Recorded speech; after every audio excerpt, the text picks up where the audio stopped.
आपने लॉ करने का प्लान कर लिया, कुछ सोच के ही किया होगा और ये भी सोचा होगा कि लॉ के बाद बहुत ही पैसा होगा, क्योंकि जब भी हम लॉ जैसे प्रोफेशन में जाते हैं तो आपको कोई ना कोई ये जरूर बोल देता है कि एक बार लॉ कर लो, 5 साल कंप्लीट हो जाएंगे, उसके बाद तो पैसा ही पैसा है।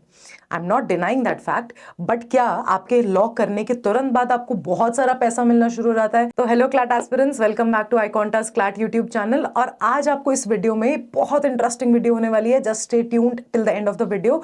और आज इस वीडियो में मैं आपको बताने वाली हूं कि कितना पैसा आपको मिलने वाला है after you complete your law, what would be your salary when you complete your law degree. तो देखो, सबसे पहले जब आप अपनी लॉ डिग्री फिनिश करते हो तो आप जब लॉ कर रहे होते हो तो there are several other professions, I will not say professions, rather I would say there are certain other dimensions that you can get into while you pursue your law, या परस्यू करने के बाद, right? जैसे कि आपके कुछ particularly कुछ ऐसी फील्ड्स होती हैं जो आप लॉ करने के बाद एंटर कर सकते हो। मेजरली देर आर 4 to 5 ऐसे फील्ड्स जिसमें बहुत ज़्यादा आप स्टूडेंट्स जाते हैं और बहुत सारी ऐसी चीज़ें होती हैं जहां पर आपको लगता है कि हाँ, यहाँ पर बहुत ज़्यादा पैसा है, right? So if I mention there are almost 4 to 5 most relevant fields, जैसे कि first one is litigation, second one is the law firms, third one is the in-house counsels, the fourth one is the academia, and the fifth one is legal journalism, and these are the major 5 fields जो उसमें बहुत सारे students enter करने की कोशिश करते हैं after pursuing law. Judiciary is another one, but उसके बारे में मैं last में आपको थोड़ा सा बताती हूँ, ठीक है? तो इन प्रोफेशंस और इन फील्ड्स के बारे में वन बाय वन बात करते हैं और देखते हैं किसमें कितना पैसा है, राइट? और इससे पहले मैं आपको एक चीज और बता देती हूँ। मैं आपको इस वीडियो में ये भी बताने वाली हूँ कि अगर आप एक एनएलयू से लॉ कर रहे हो और अगर आप एक नॉर्मल अदर कॉलेज से लॉ कर रहे हो तो वो कितना डिफरेंस बनाएगा आपके पर्टिकुलरली सैलरी फैक्टर में, राइट? सबसे पहले आप ये देखो कि जब आप एक लिटिगेशन फैक्टर में जाते हो आफ्टर परस्यूइंग योर लॉ, तो लिटिगेशन में आप बिल्कुल भी पैसा एक्सपेक्ट नहीं कर सकते as soon as you enter your law career, आपकी right after completing your law degree. क्योंकि लिटिगेशन में ऐसा होता है कि आप को आपका जो एक्सपीरियंस होता है वो होल्ड करता है। अगर आप लॉ करने के तुरंत बाद ये सोचो कि मेरे को कोर्ट प्रैक्टिस करनी है, तो सबसे पहले एक हायरार्की है जो आपको फॉलो करनी होगी। आपको अपने एक सीनियर के साथ आपको प्रैक्टिस करना होगा, एंड जब आप सीनियर के साथ प्रैक्टिस करते हो तो you get bare minimum 5 to 10,000 rupees stipend, और अगर आप एक एनएलयू से हो तो आपको 15 to 20K का स्टाइपेंड मिल जाएगा। इससे ज्यादा आपके बीच में ज्यादा कोई डिफरेंस नहीं आता है। एंड जब आप अच्छे से 3-4 साल प्रैक्टिस कर लो, काम सीख लो, तब जाकर आप एक्सपेक्ट कर सकते हो कि आप अपनी खुद की प्रैक्टिस शुरू करो, and then only after completing your law degree, उसके बाद 4-5 साल पूरे होने के बाद ही आप एक्सपेक्ट कर सकते हो। वो भी तब जब आपने अपना बहुत अच्छा से तरीके से काम सीख लिया है एंड आपने एक नाम बना लिया है अपना, तभी आप एक अच्छा लॉ करियर फॉलो कर सकते हो in litigation. That means after completing your law degree you have almost 4 to 5 years of struggle while you pursue litigation, right? So this was the first factor.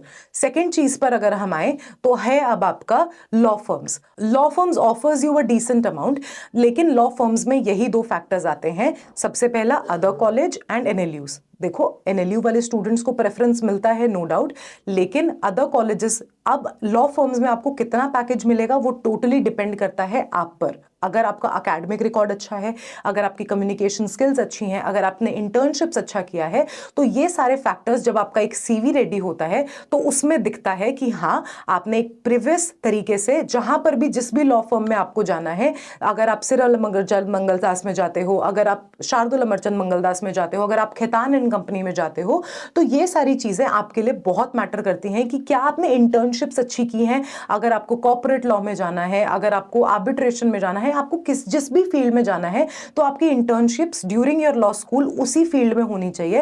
And जब वो आपकी CV पे आपके law firms को दिखती हैं तो yes, they definitely offer you a very decent package. अगर मैं इनिशियली बात करूं तो आपको ये देखना है कि आपकी ये जो लॉ फर्म्स हैं फ्रेशर को somewhere between 8 to 10 LP offer करती हैं, और अगर उसके बाद 2-3 इयर्स के एक्सपीरियंस के बाद अगर आपको पोस्ट लॉ डिग्री 2-3 इयर्स का एक्सपीरियंस हो जाता है, then you can somewhere expect between 18 to 20 LPA, right? अब थर्ड अगर मैं बात करूं, आपका आता है अकेडेमिया।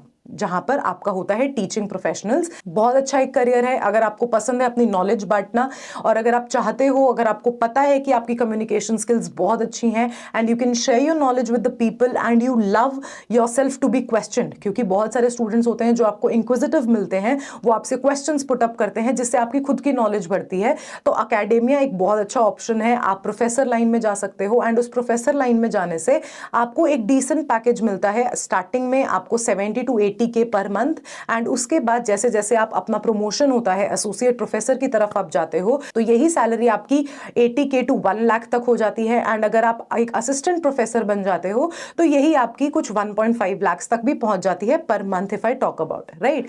तो professorship is a very good thing, लेकिन इसके लिए जो स्किल्स आपको चाहिए that is you should be presentable enough, आपकी प्रेजेंटेशन स्किल्स बहुत अच्छी होनी चाहिए, एंड सेकेंडली आपकी कम्युनिकेशन स्किल्स बहुत अच्छी होनी चाहिए। और यहीं पर अगर मैं प्राइवेट यूनिवर्सिटीज की और एनएलयूज की बात करूं तो वो इससे भी ज्यादा पैकेज आपको ऑफर करते हैं अगर आपका येट अगेन सीवी बहुत अच्छा है एंड आपका academic record.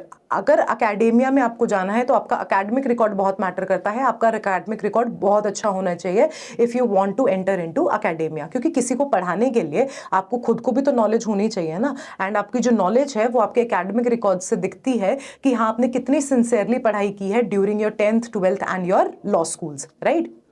Now fourth, if I talk about in house councils. अब इन हाउस काउंसिल्स क्या होते हैं? इन हाउस काउंसिल्स होते हैं जो आपकी बड़ी बड़ी एमएनसीज होती हैं उनके लिए आप काम करते हो, उनके लॉयर बन के आप काम करते हो। यूजुअली इनका जो सैलरी पैकेज होता है वो बहुत मॉडरेट होता है, ना ज्यादा हायर रेंज पे होता है ना ज्यादा लो रेंज पे होता है। Somewhere you can expect between 30 to 70K का आपका पैकेज होता है।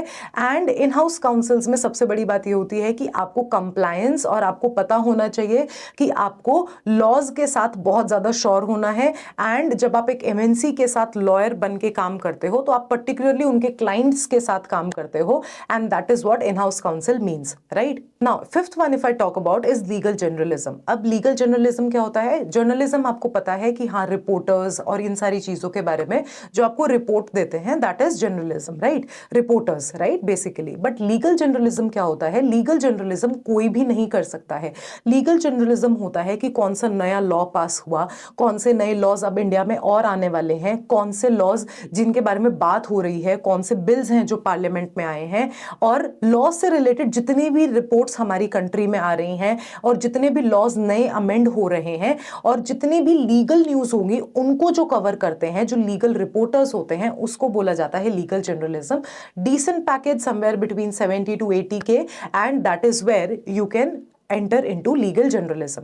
अब लास्ट वाला जो मैं आपसे बात करूं that is judiciary. Judiciary is a career जो एक बहुत आपको नेम फेम देता है। नेम और फेम के साथ साथ आपको बहुत अटमोस्ट मेहनत करनी पड़ती है जब आप लॉ के बाद जुडिशरी में एंटर करना चाहो, क्योंकि आप लॉ के बाद तुरंत जुडिशरी में एंटर नहीं कर सकते। उसके लिए एक सेपरेट एंट्रेंस एग्जामिनेशन, जैसे कि आप क्लैट देते हो लॉ के लिए, वैसे ही आपको एक सेपरेट एंट्रेंस एग्जामिनेशन देना पड़ता है फॉर जुडिशरी, जो 3 पार्ट्स में डिवाइड होता है, preliminary examination, mains examination and interview process at the end. इसकी अगर आपको डिटेल वीडियो चाहिए कि जुडिशरी का एग्जामिनेशन कैसे होता है तो मुझे कमेंट सेक्शन में बता देना, मैं आपके लिए एक डिटेल वीडियो इसके बारे में भी बता दूंगी। तो ये जब आप तीनों फेजेस क्लियर करते हो तब आप एक जुडिशरी लेवल पे पहुंचते हो। और स्टार्टिंग में अगर आप सिविल मैजिस्ट्रेट और इन सब चीजों के बारे में एंटर करते हो तो आपका पैकेज होता है somewhere between 80K to 1.5 lakhs, that varies upon your position, in which position you are reported at in the judiciary factor, right. So ये सारी चीजें आपके एक लॉ फर्म और आपकी जुडिशरी, आपकी लिटिगेशन, मैंने सारी चीजें आपकी इस वीडियो में क्लियर की हैं कि आप क्या सैलरी एक्सपेक्ट कर सकते हो while you complete your law, right. लेकिन अब सबसे बड़ी चीज जो मैं आपको यहां पर बताना चाहती हूं कि यहां पर आपका पर्सनल अपीयरेंस, आपका पर्सनल पर्सनैलिटी जो है वो बहुत ज्यादा मैटर करती है। बहुत लोग कहते हैं एनएलयू से कर लो, अदर लॉ कॉलेजेस से कर लो, कोई फर्क नहीं पड़ता। डेफिनेटली कोई फर्क नहीं पड़ता, लेकिन बहुत बार बहुत सारे ऐसे प्रोफेशंस होते हैं जहां पर एनएलयू स्टूडेंट्स को बहुत ज्यादा प्रेफरेंस दी जाती है, because NLUs are considered the national law universities. जहां आप सेंट्रल यूनिवर्सिटीज से कुछ भी करते हो तो वहां पर डेफिनेटली आपको प्रेफरेंस दी जाएगी, because you have a tag behind your name कि हाँ आपने यहां से लॉ की है, and that is why some of the times the NLUs are given preference while in these careers, right. तो इसीलिए मैं आपको बोल रही हूं। और अगर मैं अदर लॉ कॉलेजेस की भी बात करूं तो आपको ये देखना है कि अगर आप किसी और कॉलेज से अपार्ट फ्रॉम एनएलयू लॉ कर रहे हो तो आपको अपनी पर्सनालिटी इतनी डेवलप करनी है कि लोग आपको देखें तो you should seem like an intellect person, कि हाँ आपसे बात करने में उनको एक ऑरा फील हो, उनको एक मजा आना चाहिए कि हाँ this person is someone who possesses knowledge, और उसको एक बहुत अच्छा एक पर्सनालिटी दिखे आपका। And when these communication skills, when these presentable skills जब सारी दिखती हैं तो तब भी आप एक डिसेंट पैकेज, अगर आप लॉ कॉलेज से किसी और लॉ कॉलेज से कर रहे हो अपार्ट फ्रॉम एनएलयूज, तो भी आपको एक डिसेंट पैकेज मिल जाता है, राइट। तो दिस वाज आफ्टर कि कितना पैसा होगा जब आपको लॉ परस्यू कर लोगे। तो अब आप मुझे कमेंट सेक्शन में बताओ कि आप इनमें से कौन सा करियर चूज करने वाले हो। एंड अपार्ट फ्रॉम दैट अगर कोई भी और प्रॉब्लम है तो वो भी मुझे कमेंट सेक्शन में बता देना, will be happy to help you out. And अगर आप क्लैट 2026 के लिए प्रिपेयर कर रहे हो तो क्लैट का नया बैच लॉन्च हो गया है विद iConta। सारी डिटेल्स आपको हमारी वेबसाइट पर मिल जाएंगी www.iconta.in/clat। अगर आपको कोई और क्वेरी है तो आपको एक नंबर, कॉलिंग नंबर भी आपको डिस्क्रिप्शन बॉक्स में मिल जाता है, you can just give us a call and will solve all your queries. Apart from that you can also join our WhatsApp communities, जिसमें आपको बहुत सारे फ्री रिसोर्सेज मिलते हैं, जिसमें फ्री रिसोर्सेज में आपको वो सारे रिसोर्सेज जो आपको हेल्प करने वाले हैं क्लैट 2026 की प्रिपरेशन के लिए, daily highlighted newspapers, one liner current affairs, सारे रिसोर्सेज हैं जो आपको बहुत हेल्प करने वाले हैं। उसका लिंक भी आपको डिस्क्रिप्शन बॉक्स में मिल जाएगा। Till then I will see you in the next video. Bye bye.